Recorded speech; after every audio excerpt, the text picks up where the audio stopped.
অসমৰ মুখ্যমন্ত্ৰী ডক্টৰ হিমন্ত বিশ্ব শৰ্মাই জনতাৰ বাবে কেইবাটাও বৃহৎ প্ৰতিশ্ৰুতি প্ৰদান কৰিছে। অৰুণোদয় হিতাধিকাৰীৰ পৰা বৃদ্ধ পেঞ্চনৰ হিতাধিকাৰীলৈ ডাঙৰ খবৰ দিলে আজিৰ দিনটোতে 10 তাৰিখে লাখ লাখ লোকৰ একাউণ্টত সোমাব চৰকাৰী ধন।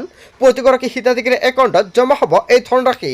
শীঘ্ৰে কৰি লওক KYC আপডেট। অৰুণোদয় আঁচনিৰ লাখ লাখ মহিলাৰ একাউণ্টত জমা হ'ব 1250 টকা। বৃদ্ধ পেঞ্চন আঁচনিৰ ধন লাভ কৰা হিতাধিকাৰীৰ একাউণ্টতো সোমাব এই ধনৰাশি। দিব্যাংগ শ্ৰেণীৰ ধন লাভ কৰা হিতাধিকাৰীৰ একাউণ্টত একেদিনাই লাভ কৰিব চৰকাৰী ধন।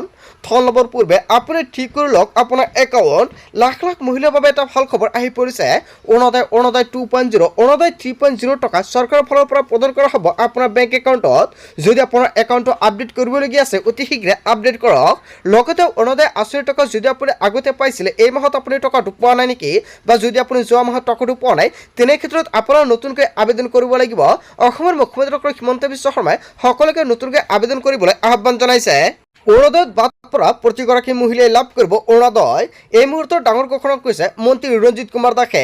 প্ৰতিগৰাকী যোগ্য হিতাধিকাৰীয়ে নথি পত্ৰ জমা দিলে লাভ কৰিব 1250 টকা। 30 লাখ মহিলাক দিয়া হ'ব নতুনকৈ অৰুণোদয় আঁচনি।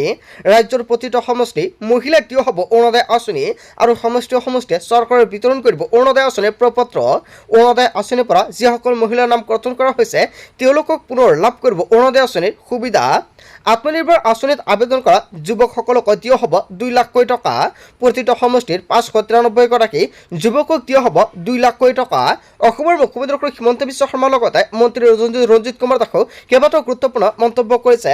হয় বন্ধু বান্ধৱীসকল, যদি আপুনি এজন অৰুণোদয় হিতাধিকাৰী আপুনি আগতে টকা পাইছিলে, যদি এতিয়া আপুনি টকাটো নাপায় আপোনাৰ তালিকাৰ পৰা নামটো কৰ্তন কৰা হৈছে তেনে ক্ষেত্ৰত এই মাহৰ পৰা চৰকাৰে নতুনকৈ অৰুণোদয় আঁচনিৰ প্ৰপত্ৰ বিতৰণ কৰিব আৰু এই প্ৰপত্ৰ জমা দিলে আপুনি আকৌ নতুনকৈ পাবলৈ আৰম্ভ কৰিব অৰুণোদয় আঁচনিৰ টকা। বন্ধু বান্ধৱীসকল, গোটেই অসম তথা ভাৰতৰ বিভিন্ন প্ৰান্তৰ পৰা যুগুত হৈছে কেইবাটাও ডাঙৰ খবৰ।